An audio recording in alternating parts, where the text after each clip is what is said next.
Nuestro staff de directores de noticias quiere llegar al fondo de los temas más importantes. En Extra Radio comienza Asiento Extra. Buenas tardes. Son las 2 de la tarde y 1 minuto. Hola oyentes, ¿qué tal? Muy buenas tardes, bienvenidos a nuestra edición de hoy, de esta edición de Asiento Extra, que es un programa ligado a...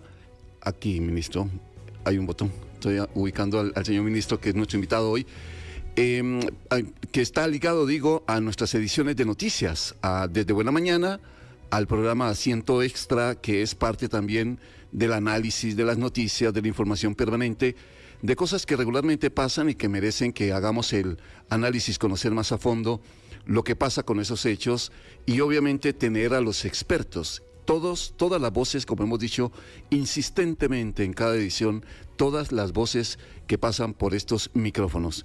Los lunes en el tema político, que es sin duda el gran reto que asume esta edición de Asiento Extra.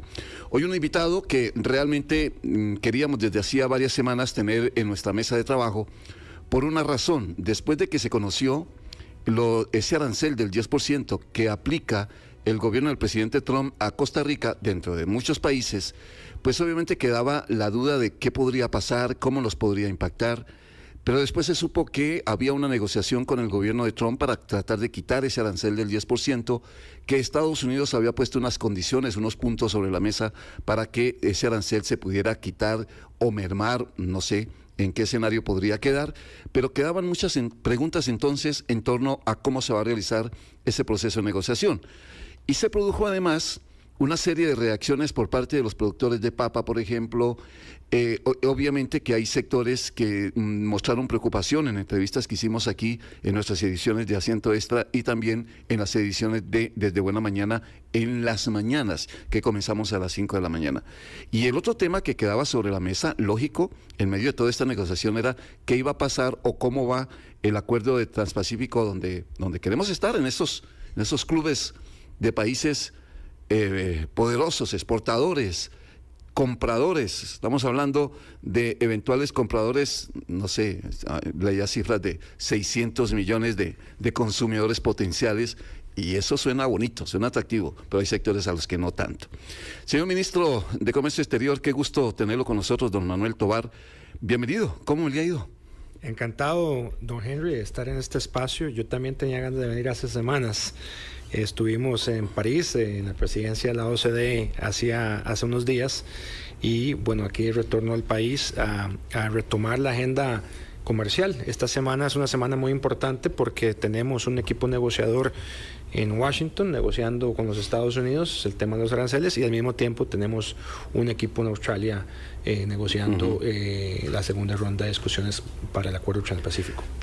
Pacífico, o sea, son dos frentes fuertes, abiertos, exactamente. Fuertes. Tenemos uno tercero, que era la ministerial de la OCDE, pero bueno, que ha sido un año de extenso trabajo, pero ya ahora, habiendo concluido y entregado la presidencia a Finlandia, pues ya ese frente lo tenemos un poco más relajado. Bueno, permítame entonces, antes de entrar de lleno en todo esto de los aranceles y Transpacífico, primero preguntarle cómo les fue, cómo les fue en Francia. Finalmente era una reunión también, por ejemplo, la de los océanos, donde estuvo el presidente, es decir, tuvimos una presencia del gobierno de Costa Rica en actividades, incluyendo pues obviamente el hecho de que nosotros estuviéramos presidiendo la OCDE, que eso, para eso hay que tener camino, ¿no? Hay que tener camino, sin duda. Usted ha evocado dos eventos, dos citas internacionales muy relevantes, ambas llevadas a cabo en Francia, en el continente europeo, la Conferencia de los Océanos, que está en curso y concluye, entiendo que mañana, presidida por el presidente de la República, el presidente Chávez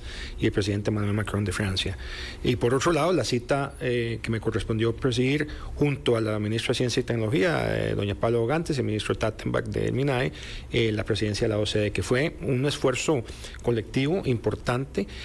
Costa Rica levantó la mano hace ya un año y medio, se ofreció presidir esta ministerial, tuvo que ser conocida por la membresía plena y por consenso todos ellos tenían que votar, nos otorgaron, nos honraron con esa responsabilidad. Lo curioso es que, o digamos, lo particular es que cuando nosotros se nos confiere esa responsabilidad, jamás hubiéramos imaginado que nos íbamos a encontrar en un mundo como el que nos encontramos hoy, ¿verdad? Nosotros... el escenario global ahora. El escenario global, no solamente las tensiones comerciales, sino por supuesto una escalada en Medio Oriente, la guerra en el corazón de Europa que sigue cada vez más cruda, y no hay que olvidar también el susto que nos llevamos hace unos días atrás entre Pakistán y la India, que esas son dos potencias nucleares. Se desescaló un poquito. Se desescaló un poquito, pero en el Kashmir, en esa área que disputa, pues siempre han estado... No, hubiera sido terrible a estas alturas. Nosotros... Dos potencias nucleares, Henry. Sí, exactamente. El mundo no necesita... Ahí es donde está el problema, que son nucleares. Y ahí se da cuenta, Henry, lo benditos que somos de vivir en este país. Totalmente de acuerdo. Total. Así que fue una visita en París, yo diría muy provechosa, donde Costa Rica levantó la mano y se nos confirió una responsabilidad enorme de presidir una cita donde temas de actualidad como comercio, como inteligencia artificial estuvieron en el corazón de las pláticas en París. Tuvimos una concurrencia muy buena, de muy alto nivel, donde prácticamente, como bien lo dijo el secretario general de la OCDE, Matías Corman, no ha habido una concurrencia de tantos ministros, no solamente ministros de Comercio, de Hacienda, algunos otros cancilleres, primer ministros, el primer ministro que estuvo por allá, y pudimos asegurarnos una convocatoria exitosa, donde tuvimos nada más y nada menos que los ministros de Comercio del G7, todos estuvieron ahí. Países ricos. Países ricos. Todos, hasta Estados Unidos, todos nos honraron con su participación. China, recordemos que China no es parte de la OCDE, pero la OCDE tiene una relación estratégica con socios clave, les llaman socios claves, que son China, Sudáfrica, India, Indonesia. Todos ellos estuvieron a nivel ministerial también. Así que tuvimos una discusión franca, sincera, a veces difícil. ¿Por qué? Bueno, porque hay... ¿Qué puede ser difícil? Difícil porque en el sentido de que tenemos miembros en esa mesa que tienen posiciones muy encontradas sobre cuál debe ser la suerte, el destino. Pero más por ellos. Difícil por ellos, no porque nos miren mal o porque no nos crean. No hacia Costa Rica. No hacia Costa Rica. Claro. Difícil en la congregación de ministros que tuvimos un puerta cerrada donde se dijo de todo, ¿no? Entonces, recordemos que las tensiones no son solamente entre las dos mayores economías del mundo. La Unión Europea también sostiene tensiones con Estados Unidos, ¿verdad? Claro. Hay una multiplicidad de actores en el comercio global que se ha aprovechado, diría yo, consciente o inconscientemente o políticamente, para impulsar políticas que más bien, en vez de promover una mayor integración y vinculación económica del mundo, nos vamos hacia adentro. Y eso para un país pequeño como Costa Rica, que vivimos del comercio y la inversión extranjera, es muy peligroso, ¿verdad? Eso no nos sirve particularmente a países como nosotros. Sí, le iba a preguntar eso, ministro, aunque suene muy de anécdota, pero estamos hablando de un país chiquitito, ¿no? 5 millones de habitantes, en reuniones donde hay potencia a un lado y potencia al otro lado, discutiendo entre ellos. ¿Cuál es la actitud de Costa Rica? Porque obviamente yo no sé, y usted me lo confirma, don Manuel, si es así. Costa Rica tiene un ambiente internacional muy interesante por ser un país de paz, por ser un país de medio ambiente, que obviamente exactamente, que se ve como mediador en algunas cosas, seguramente. ¿Eso sirve? Claro que sí, claro que sí. Viera que precisamente la membresía nos decía, no hay mejor país para presidir esta cita, porque fue la primera cita donde nos reunimos los ministros de comercio del mundo, al menos de las economías más relevantes, después de esta situación, ¿verdad? Estas disputas, tensiones comerciales, que ya venían, ¿verdad? desde años atrás, pero que se han, digámoslo así, dramatizado un poco en los últimos meses. Y todos decían, no hay mejor país que Costa Rica. Ustedes tienen una autoridad moral muy fuerte en el escenario internacional. Segundo, ustedes pueden ser un puente entre no hay mejor país que pueda servir como puente entre los intereses de Bruselas, la capital, la Unión Europea, el bloque europeo, entre Washington, porque tenemos una relación entre Tokio, con quien nos hemos acercado, con los países latinoamericanos, etcétera. Entonces tenemos esa confianza y esa reputación de poder liderar y servir como, sí, como usted bien dijo, como un conciliador, un papel de conciliador. ¿Y hubo necesidad de hacerlo, ministro? En algún momento dijo, a ver, bajémosle la temperatura. Hubo ocasiones en las cuales, pues sí, uno tiene que hacer llamados al orden. Y bueno, lo importante es que viera que todos estuvieron ahí. O sea, el ministro de Comercio chino llegó hasta allá, hasta la cita. El alto representante, mi equivalente de Estados Unidos, el Jamieson Greer, que es el representante comercial de los Estados Unidos, que dirige la política comercial, yo le dije a él, cuando lo visité en Washington, al segundo día de haber sido confirmado por el Senado, no puedes no ir. Estados Unidos no puede estar ausente de alto nivel ahí van a estar todos los ministros del mundo y tiene que ir. El mayor despropósito que nos podemos hacer es no hablar, no sentarnos a hablar. Ese es el primer paso para entendernos. Si usted no tiene, digamos, la voluntad de sentarse a hablar y escuchar, pues apague y vámonos, como decimos en nuestro pueblo. Y eso fue muy importante, el poder decir las cosas y sacarnos las cosas. Por supuesto que a nadie le gustan los aranceles, a mí no me gustan. A mí no me gusta la medida adoptada por el gobierno de los Estados Unidos, aunque entiendo preocupaciones que ellos tienen, legítimas, pues sí. Lo único es que yo no comparto la vía en que ellos están procurando atender esos retos. Pero yo no soy quien para cuestionar los objetivos de política pública, los intereses de otro Estado. Ahora bien, hay formas de hacerlo, Entonces, las formas es donde no, como que no. Por supuesto, porque los aranceles más bien lo que puede producir es que hay una escalada de tensiones comerciales que a nadie le sirve en el mundo, y precisamente cuando las tensiones entre los dos polos más fuertes, y en el modo de Estado de la Unión Europea, recordemos que Europa es... como bloque es la tercera economía del mundo. Entonces usted tiene todo esto, este choque de fuerzas de intereses, al final todos salimos salpicados, y los más chiquititos más.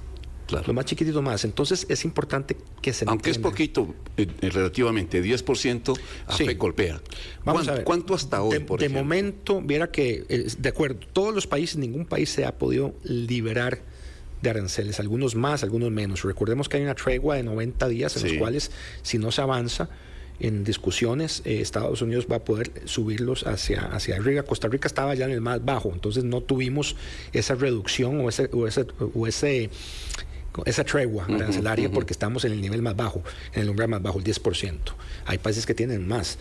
Entonces, de momento sigue llegando la inversión. ¿Eso no ha tenido afectación? No ha tenido afectación hasta ahora. Ok. Muy importante que usted dice. ¿0?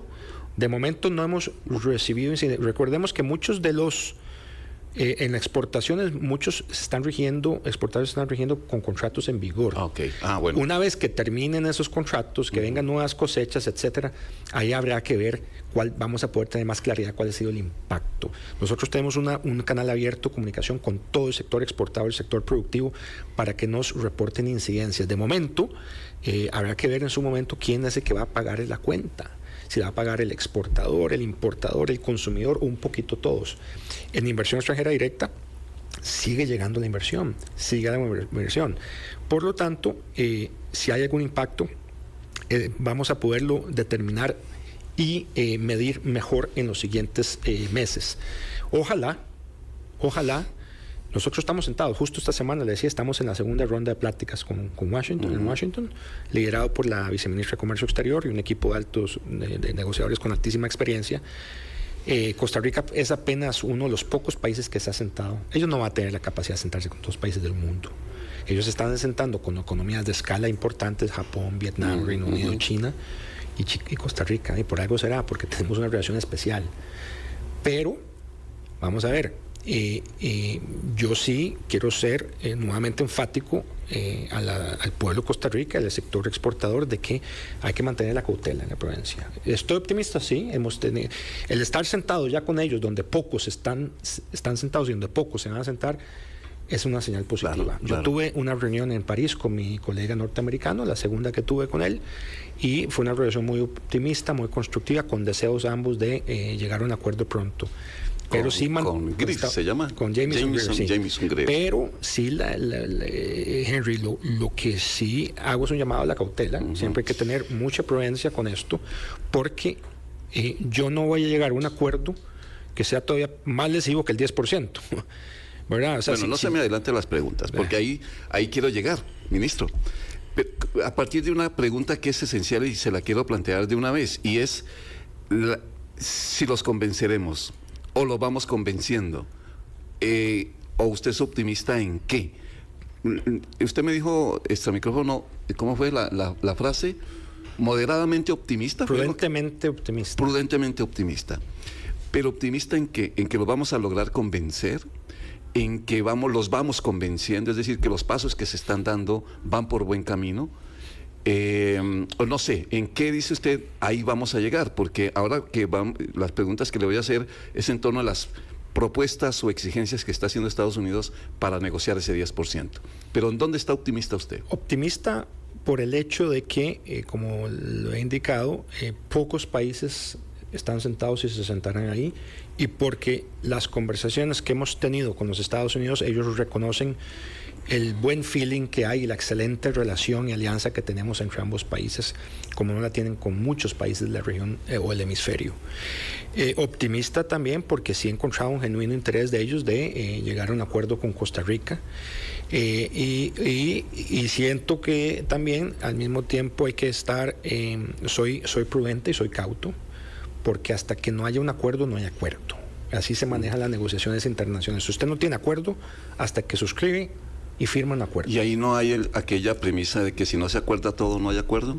¿O se puede por partes? No, aquí no, en este caso no hay una regla como tal. Okay. Como lo que sí ocurre, eso es en la Organización Mundial de Comercio, o todo o nada. Sí. En cambio aquí, pues vamos por partes. Nosotros, de nuevo, somos cautos. ¿Por qué? Porque al final de cuentas lo que acordemos a nivel de negociadores tiene que ser refrendado, ratificado por los presidentes, por el presidente Trump y por el presidente Chávez. Entonces, ¿verdad? Yo no quiero anticiparme, ni soy quien para anticipar la respuesta o la ratificación a posteriori de los máximos jerarcas, que son los que toman la decisión final. Estamos haciendo un trabajo técnico. Los negociadores luego tienen que ser refrendados por los ministros y ulteriormente por los presidentes. Hay que ver si producto de estas discusiones que estamos teniendo va a haber algún tipo de obligación dura. Dura me refiero a que tenga que ir a la Asamblea Legislativa, o si son solamente... ¿Y de qué depende? No, depende de las discusiones. Estamos conversando justo... en este momento que estamos sentados aquí, está mi equipo incomunicado negociando allá. Entonces, hacia el final de la semana o inicio de la semana que viene voy a tener más claridad de cómo están las cosas y qué tan cerca o no estamos de un acuerdo. Entonces, yo les estoy dando el espacio, pero lo cierto del caso es que todavía estamos en una etapa un poco incipiente. La segunda ronda, la primera fue de entender un poco los alcances, las inquietudes. Costa Rica ha sido clara. Nosotros llegamos a la mesa para restablecer las condiciones de acceso a mercado como están bajo el amparo del CAFTA, el TLC con Estados Unidos, sí. Es decir, a cero. Y esa es la posición de Costa Rica. ¿Lo vamos a conseguir? Vamos a ver. Lo importante es que yo no voy a comprometer a Costa Rica a un mal arreglo. Sí, es mejor vivir con el 10%, lo analizaremos en un momento. No estoy diciendo más nada, que tenemos que dar espacio a las discusiones, pero lo que yo sí tengo que hacer es actuar con responsabilidad, y vamos a analizar los escenarios. Ojalá que resolvamos todo esto bajo un acuerdo. ¿Y si llegamos al escenario de vivir con el 10%, vivimos? Bueno, es que hay otro escenario. Si nos toca. Bueno, aquí lo importante es que la cancha se mantenga nivelada y que nadie tenga arancel menos que el 10, que nuestros competidores tengan.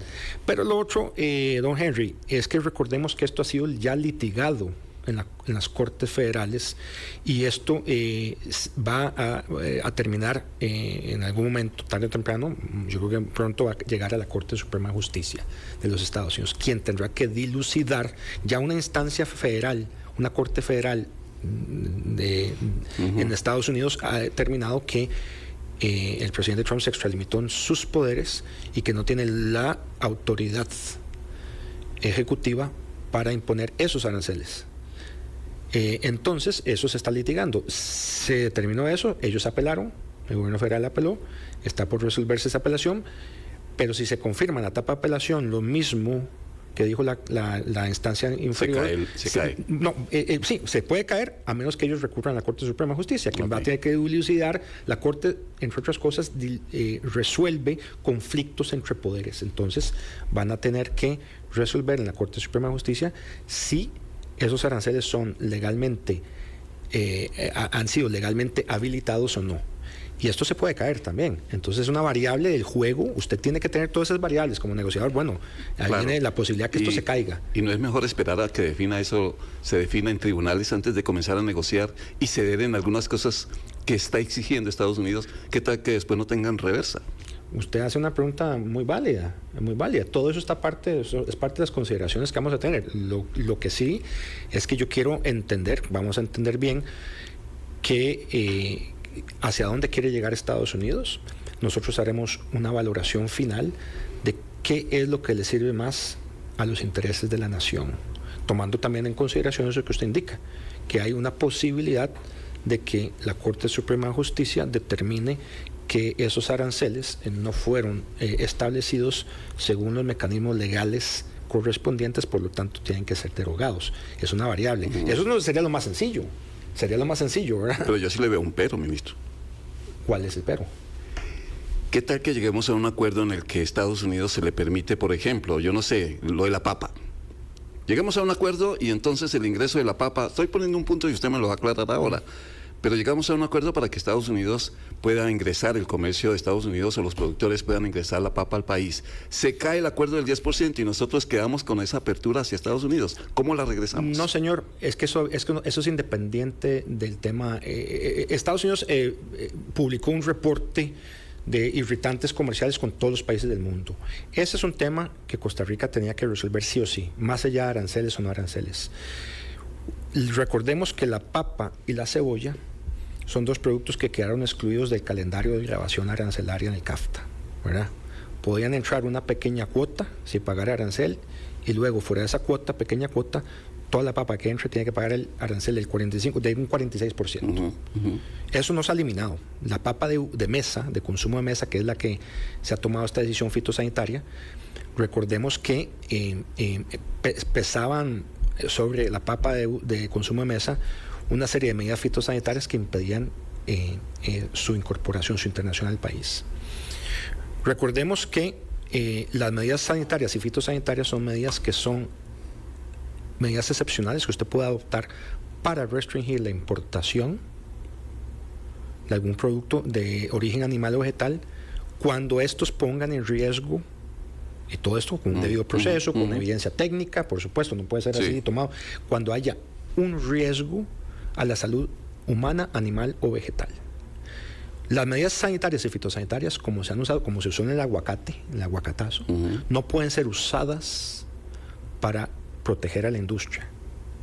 Son usadas para proteger la salud, no para levantar la industria, no para levantar la competitividad.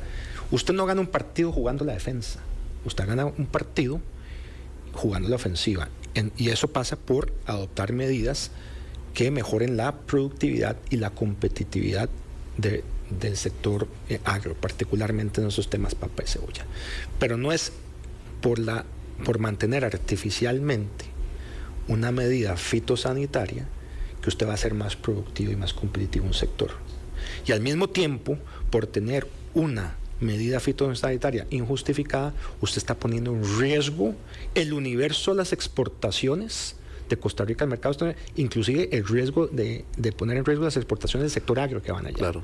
Entonces, eso es muy importante tomarlo en consideración, porque nosotros lo que estábamos era corrigiendo, no concediendo, era corrigiendo una situación que no debió haber sido. Sí, señor ministro, con Rodo ahora vamos a escuchar precisamente al sector de los productores de papa en aras del equilibrio. Aquí lo entrevistamos sobre este mismo tema, pero antes de escuchar la voz de él, déjeme hacerle una pregunta y regresarme un poquito atrás cuando usted hizo referencia a la reunión con el señor Jamieson Greer, su homólogo de comercio de los Estados Unidos. ¿Qué se dialoga con él? Es decir, ¿cómo es un ambiente de esos cuando usted sabe que hay una comisión que usted preside negociando en Estados Unidos, que está en este momento negociando, pero usted se reúne con el jefe de ellos? Sí, la reunión nuestra fue preparatoria fue anterior a esta semana. Mi equipo estaba en Washington. Fue una reunión preparatoria de seguimiento a la primera conversación que tuvimos y preparatoria para generar un buen ambiente político al más alto nivel para transmitirle a nuestros equipos un compromiso de que seamos pragmáticos, seamos constructivos en las negociaciones. Eso es muy importante, haber tenido esa oportunidad de sentarme con él para transmitirle nuestro compromiso, que queremos crear una solución ganar-ganar. Ellos tienen que sentir que ganan algo de esto. Nosotros también, ¿verdad? Usted no va a una negociación, ¿verdad?, pensando en que únicamente usted va a tener concesiones. Claramente el tema de los aranceles nosotros no lo buscamos, pero hay que entender la realidad. Vivimos un paradigma geopolítico, un paradigma comercial nuevo. Y ante ese nuevo escenario, nosotros tenemos que adecuar nuestra estrategia. Usted no puede mantener una misma estrategia, ¿verdad?, una estrategia uniforme a lo largo de la historia en función de si llueve, si no llueve, si es de noche, si es de día. Usted tiene que adecuar su estrategia, ¿no? Es como en el fútbol, usted cambia su alineación en función de con quién juega usted. Usted cambia su alineación si juega a visita o juega en casa. Usted cambia de alineación si juega en el frío o en el calor. Y así es la negociación internacional. También cumple una serie de parámetros similares. Usted tiene que ir preparando y allanando el camino, generando un buen ambiente, porque claramente, después de esta conversación, estoy seguro que Jamieson Greer habló con su equipo técnico y yo con el mío, para allanar las discusiones, para que vengan con un compromiso de apertura, de pragmatismo, de buen rollo y de entendimiento de que ni ellos ni nosotros queremos prolongar y extender esto más allá. Ministro, ¿cómo hago esta pregunta? Porque obviamente casi que uno podría adivinar la respuesta, pero es que debo hacerla. ¿Cuánta soberanía uno debe ceder, si se debe ceder o no, en una negociación de este tamaño? Y yo entiendo, ministro, que obviamente pues usted como jefe de la negociación, como jefe de la delegación, como representante comercial de Costa Rica, debe decir, mire, es que aquí estamos de que ganar, pero es Estados Unidos y es Trump, y el escenario con este señor ha sido complicado, no es nada fácil. La soberanía, y la pregunta que hice al comienzo, yo creo que es así planteada y usted me va a corregir. ¿Cuánta soberanía uno tiene que ceder para que Trump quede tranquilo? La soberanía nosotros no la estamos cediendo ni la vamos a ceder. Es en el ejercicio de un acto soberano que nosotros estamos voluntariamente, soberanamente sentados con ellos. De nuevo, al final del día haremos un análisis de que si lo acordado y discutido es beneficioso para el pueblo de Costa Rica o no. Y es en ese ejercicio soberano donde el cual nosotros, en el ejercicio soberano de la política pública comercial, determinaremos qué es lo mejor para el pueblo de Costa Rica. Punto. A mí me preocupa no desmejorar lo que tenemos. Lo que me ocupa es recuperar las condiciones de acceso al mercado previas y no desmejorar lo que tenemos. Bajo esa premisa, y yo entiendo dónde usted quiere ir, el más chiquito con el más fuerte, claramente es una realidad política, y lo seremos siendo, con o sin aranceles, con o sin Trump, seguiremos siendo chiquitillos versus Estados Unidos, China, la Unión Europea. Pero es más complicado con Trump, ¿verdad? Vamos a ver. Es que, ministro, usted alguna vez lo dijo y yo dije, el ministro hasta tiene, de pronto, en este escenario ha podido tener razón. Dijo, con Trump el panorama va a ser muy complicado. Cuando confesó su temor de que Trump llegara porque con otro gobierno nos hubiera ido distinto. ¿Hoy piensa igual? Bueno, lo que yo quise decir en ese contexto fue a los señores diputados, en el momento de una discusión y que persiste el tema de jornadas excepcionales, es, vean, no hay que depender de la buena voluntad de otros gobiernos. Nosotros tenemos el destino en nuestras manos para hacer las reformas que nos permitan ser más competitivos, para ir a cazar inversión extranjera directa, para hacer un mercado más atractivo. Por eso nosotros apelamos a la vía rápida, jornadas excepcionales. Lo que yo dije era en el sentido de que sí, hay un proceso electoral, y claramente la posición en campaña del presidente Trump era clara en que iban a promover una relocalización de inversión extranjera directa hacia su país, que iban a posiblemente a revisar el CHIPS Act. Que lo están revisando. Por lo Ese mismo, es otro tema, ¿no? Es otro tema, pero vea, nosotros estamos tomando acciones en la hoja de ruta de semiconductores, tenemos muchas acciones domésticas. Era una ayuda, era un empujón, pero yo no quiero depender de los empujones de otros. Pero era un buen empujón. Es decir, quedamos Sí, con un hub. No, pero estamos aspirando a lo mismo. Applied Materials anunció y no se ha retractado, vienen para acá, es la cuarta compañía de semiconductores de Estados Unidos, la octava mundial. Seguimos participando en las ferias más importantes de semiconductores en Asia, en Europa, en Norteamérica. Seguimos generando las condiciones para generar más talento, más capital humano. O sea, seguimos adoptando políticas públicas que favorezcan un ambiente más favorable para los negocios. O sea, no nos detenemos. Sí, era un empujón, pero de nuevo, usted haciendo el comentario de la soberanía, pues nosotros ejerzamos esa soberanía, que la ejerce también el Poder Legislativo, en legislar, en pasar reformas que necesitamos. Eso es lo que yo quería decir en ese contexto. Bueno, ministro, voy a ir a un corte rápidamente. Ya les estoy debiendo todavía la intervención que hizo en estos programas el sector de horticultor del país frente a estas posibilidades o estas negociaciones que se están realizando. Pero vamos a hacer el corte y volvemos para escuchar esas voces. 2:32.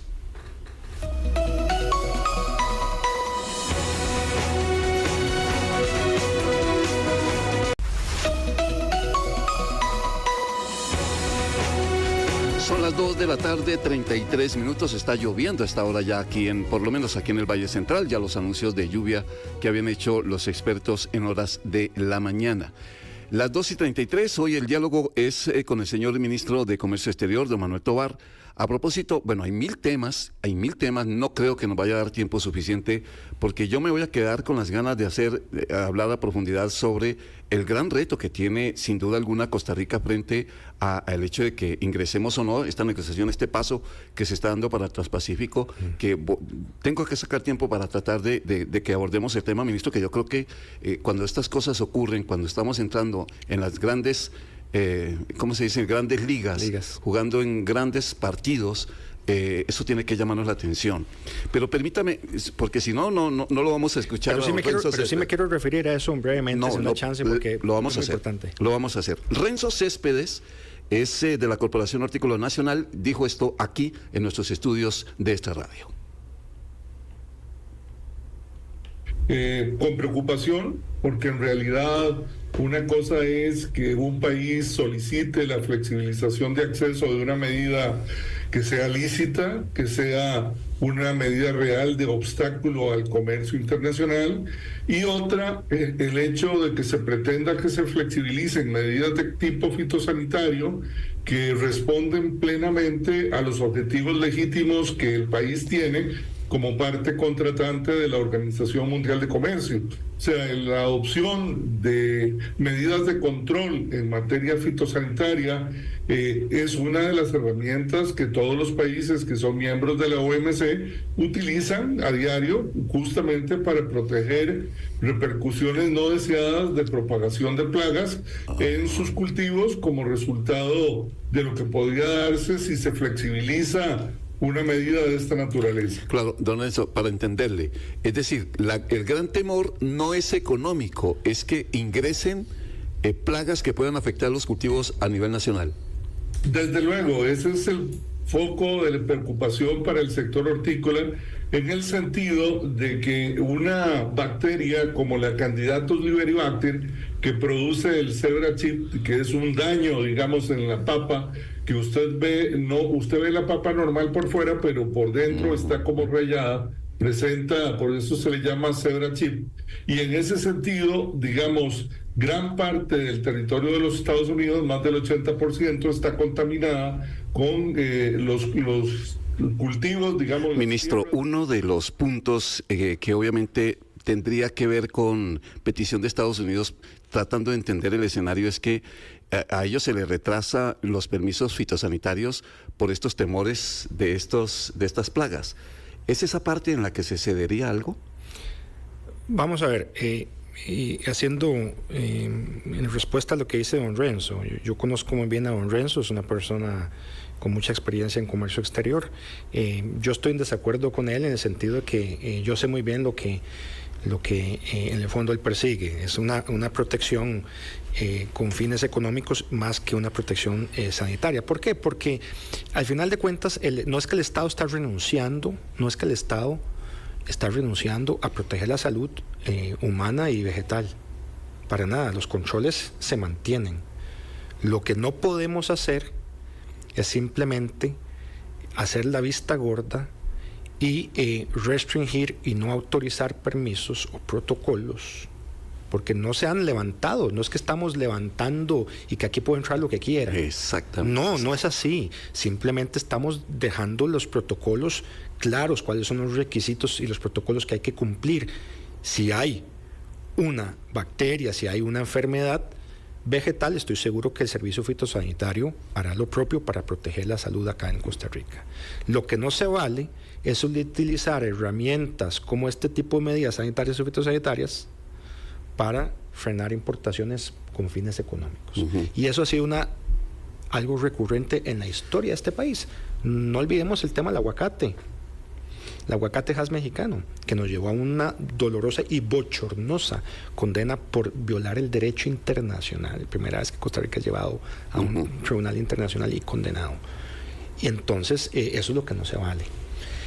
Nosotros estoy seguro que las autoridades competentes van a seguir velando por los más altos estándares de inocuidad de los productos con fines, productos de naturaleza sanitaria, fitosanitaria, y que tienen como destino, en este caso, el consumo del ser humano. Ministro, ¿el tema China se pone sobre la mesa en medio de una negociación de estas? Nosotros estamos negociando. Hablamos de Huawei, cosas así. No, lo que estamos negociando es Costa Rica, Estados Unidos. Ahí no está China, no está Europa, pero no está Mozambique. ¿Una condición? No tenemos ninguna condición en ese sentido. El tema Huawei es un ejercicio soberano, un ejercicio de la soberanía tecnológica de este país en asegurarse que los proveedores de 5G cumplan los más altos estándares fijados por el Estado en el ejercicio de su soberanía. Y eso es un tema que no es negociable, es un tema de Costa Rica, que lo impulsa Costa Rica, y que yo creo que también se ha visto a lo largo de los últimos meses que esta compañía pues ha incurrido en algún tipo de prácticas y conductas un poco atípicas a la hora de hacer negocios o promover sus negocios, digámoslo así, y también ha tenido un montón de cuestionamientos en otros países. Nosotros lo que queremos es que quien venga a hacer negocios aquí en el país respete las reglas de juego y que se someta a los más altos estándares que determina el Estado. Y eso es lo que se ha hecho. Nosotros lo hicimos no porque Estados Unidos nos lo pidió. Lo de 5G lo hicimos porque es lo mejor para el interés económico y los intereses de seguridad nacional de este país. En 2 minuticos a ver si logramos avanzar también, ministro, en otro de los puntos que llama mucho la atención y que llama muchísimo la atención además, porque es una queja de Estados Unidos, o lo que se puso en la mesa de una de las peticiones de Estados Unidos, y es lo que ellos considerarían el exceso de regulación de trámites para hacer negocios aquí en el país. Eso yo lo dije en palabras muy simples, pero ¿qué tan complejo es? Porque uno supondría que esa parte es muy manejable. No, eso no es una queja de Estados Unidos, es una queja de nosotros mismos, de Eso iba a decir, mismo. Es que iba para allá, para uno mismo acá. Sí, Costa Rica a lo largo de sus años y como ha sido la costumbre de los países de una tradición románica, civilista como nosotros, generamos una burocracia, una regulación excesiva, innecesaria. De hecho, este gobierno al puro inicio entramos en un diálogo con el sector productivo, con las cámaras empresariales, dijimos, ¿dónde le duele el zapato? ¿Dónde le chima cuando se pone el zapato? En la mañana. nos dieron un pliego de peticiones. Muchísimas de ellas se derogaron, otras tantas no nos han dejado y otras tantas requieren o requerirán acción legislativa, pero muchas de ellas eran simplemente acciones ejecutivas que las podía derogar y le hemos entrado con la tijereta. El MEIC, el Ministerio de Economía, Industria y Comercio, ha hecho una labor extraordinaria. El ministro Gamboa y ahora doña Patricia continúa con ese ejercicio. Y se ha reconocido en el Doing Business y en los rankings, vemos una mejora de Costa Rica. Queda tarea por hacer, muchísima. Muchos de esos lamentablemente requieren acción legislativa, requieren pues ponernos de acuerdo con el Poder Legislativo para... si fuera por mí, yo seguiría tijereteando y también revisando el tamaño del Estado. En este país hay una institucionalidad monstruosa y yo entiendo que para eso se requiere capital político o voluntad política, se requiere, y este gobierno lo ha querido hacer, pero no se nos ha dejado. Recordemos que al final de cuentas el Poder Ejecutivo tiene un poder limitado. Aquí hay una institucionalidad. Lo que sí hay que tener claro es que la institucionalidad no es el fin por sí mismo, es un vehículo. El interés nacional, el interés de la nación, del pueblo, es el fin último, el bienestar de la población, y a veces nos hemos confundido. Y cuando decimos eso se nos acusa de ir contra la democracia, contra la institucionalidad. No, es que aquí nos olvidamos, creamos un monstruo, un aparato estatal monstruoso, y se nos hicieron unos nudos gordianos que ahora nos cuesta soltar. Y lo que queremos es facilitar la vida. En lo que hemos podido, desde la acción ejecutiva lo hemos hecho, y seguiremos haciéndolo. Y siempre hay más y más espacio para mejora. Lo que pasa es que hay una institucionalidad muy fuerte, muy amplia, que hay que revisar. Ministro, aprovechemos el tiempo para Transpacífico porque sí, usted lo dijo y que le tiene mucho interés en hacerlo, y nosotros también como medio conocer de ese escenario. Yo dije la cifra de 600 millones de eventuales consumidores. ¿Es exagerado? No, es verdad, es por ese lado. Es por ese lado. En el comercio internacional, cuando usted habla de consumidores, es la población de un país que es un mercado. Sumado a. Sí, nosotros somos un mercado pequeño, 5 millones, de 5.2 millones. Somos un mercado chico. Pero la población del conjunto, las dos economías que conforman este bloque, son 600 millones de consumidores. Es un mercado importantísimo, pero no solamente desde el punto de vista, hay que ver esta incorporación, este proceso, no solamente desde el punto de vista de exportaciones e importaciones. El comercio genera beneficios y bondades en dos vías. También importamos, y el importando es malo, importamos bienes de consumo que no producimos, vehículos, dígame. Aquí no hacemos vehículos ni teléfonos celulares. No sembramos trigo ya, ¿verdad? Sorgo, olivas. No producimos aceite de oliva y tampoco, ¿verdad? Y lo mismo en el caso de socios que no pueden producir café o banano, piña. Por otro lado, está la dimensión de inversión extranjera directa, no lo olvidemos, que estos países son importantes para la inversión. Aquí tenemos inversión japonesa muy buena, 6.500 empleos en zona franca. ¿Sabe cuántos China genera en zona franca? 290. Para que usted vea. ¿Japón tiene tanto? Sí, tenemos Terumo Medical, que está en Cartago, de una empresa de dispositivos médicos que tiene como 3.000, algo así. Bridgestone, Panasonic, Hitachi ahora está acá. O sea, tenemos un montón. Son un montón de empleos directos. Pero, a ver, estamos hablando de Japón, Australia, Malasia, Canadá, Nueva Zelanda, Reino Unido, Canadá, Nueva Zelanda, Singapur, Nueva Zelanda, ¿verdad?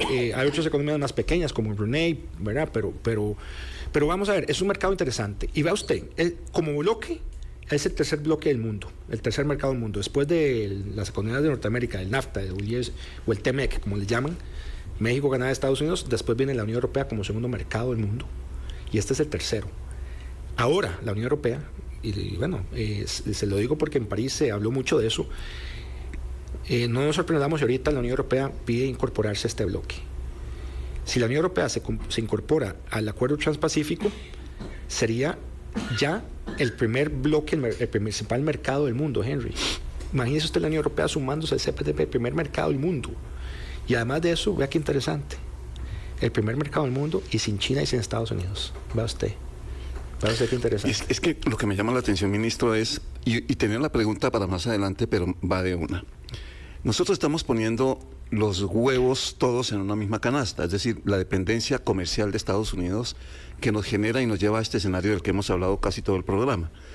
Y pensar que Transpacífico nos puede abrir otras ventanas diciendo, hay más clientes, ¿por qué dependemos tanto? Bueno, uno entiende la cercanía, obviamente, pero Transpacífico puede ser esa otra ventana y comenzar a pensar, a conquistar, a enamorar otros mercados. Por supuesto, esa es la idea. Es el tercer bloque y posiblemente será pronto el primer mercado del mundo, bloque, cuando la Unión Europea.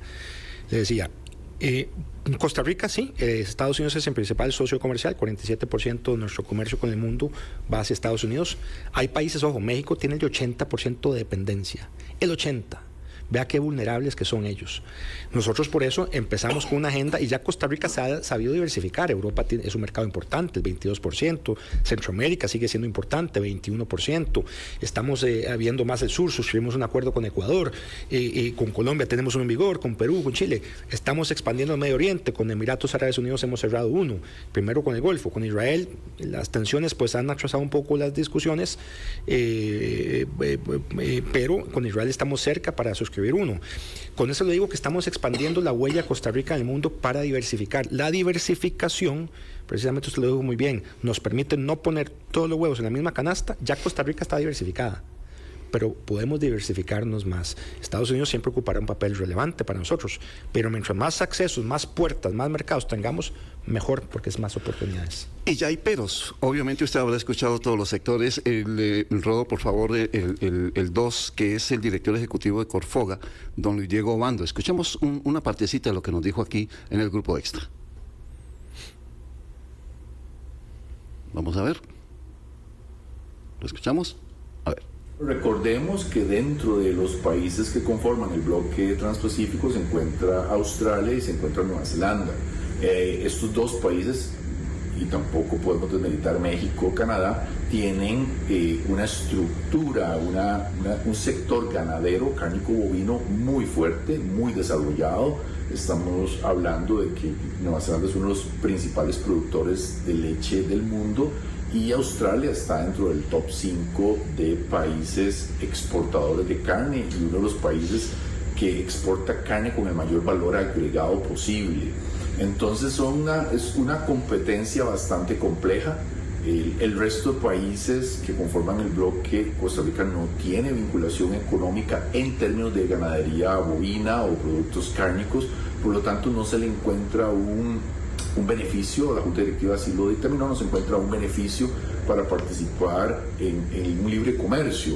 Más bien todo lo contrario, países con potencias como es Australia, como es Nueva Zelanda, podrían implicar una situación de desventaja para el sector ganadero nacional.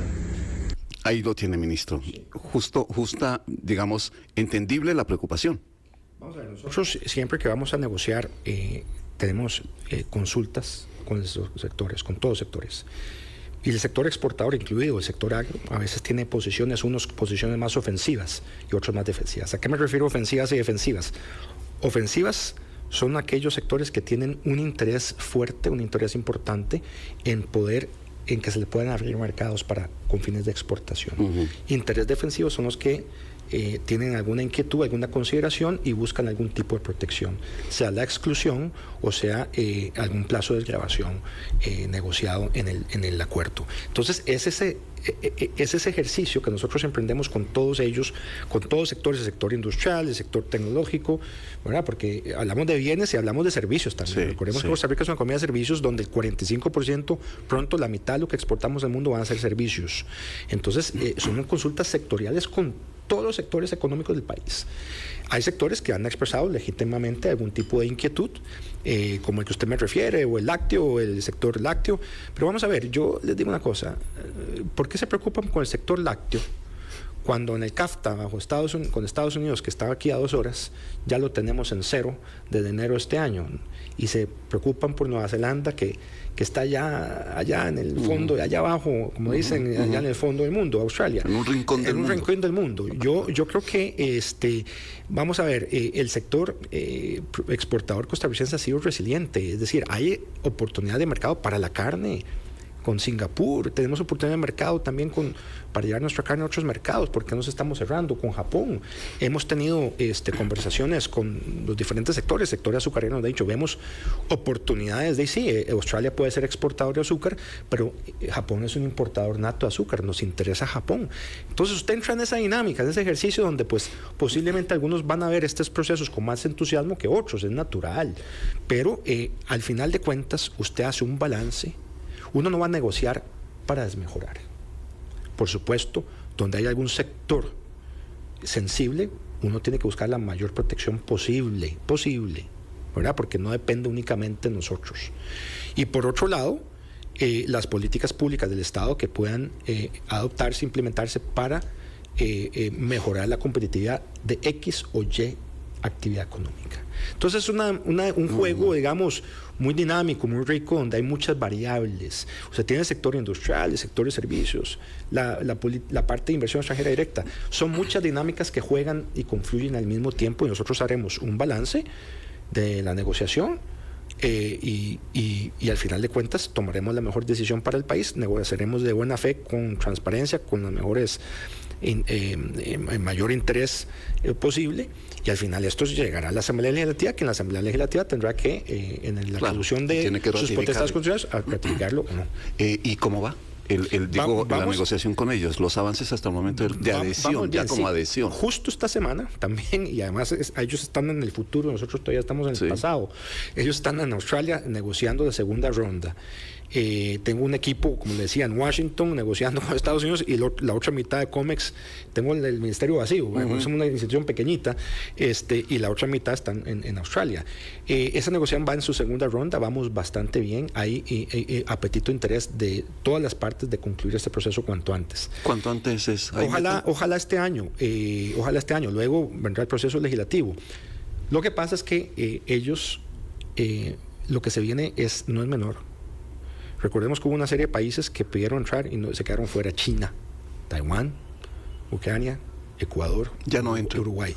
Por ahora no están, pero ahora todo esto va a cambiar porque la Unión Europea ha expresado interés.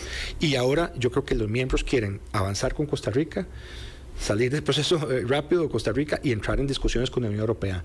Eso va a ser algo revolucionario que nos va a beneficiar a nosotros también si estamos ahí adentro, porque podemos mejorar las condiciones de acceso a Europa que tenemos actualmente bajo el acuerdo de asociación, por ejemplo, con la Unión Europea.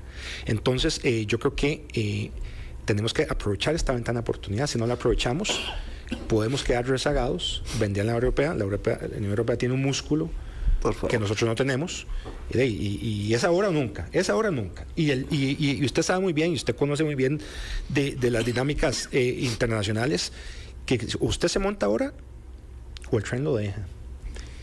Y en este momento tanta incertidumbre con los aranceles de Estados Unidos, con esto, con otro, yo creo que sería un acto de responsabilidad política avanzar decididamente en este proceso. Señor ministro, se nos acaba el tiempo. Qué pena. Qué mal. Bueno, pero porque yo quedé lleno de información que quería, pues obviamente con usted conocer más a fondo de los procesos, etcétera, pero bueno, incluso de política, porque me contaron que habían tratado de endulzarle el oído políticamente. Yo no sé si a usted eso le suena. Bueno, ¿o no? Vea, yo estoy muy contento donde estoy. Por cosas de la vida y decisión de familia, yo tengo a mi esposa, a mi hija fuera del país. Estoy viendo crecer a mi hija a la distancia, una niña de 6 años, y viera qué difícil que ha sido este proceso.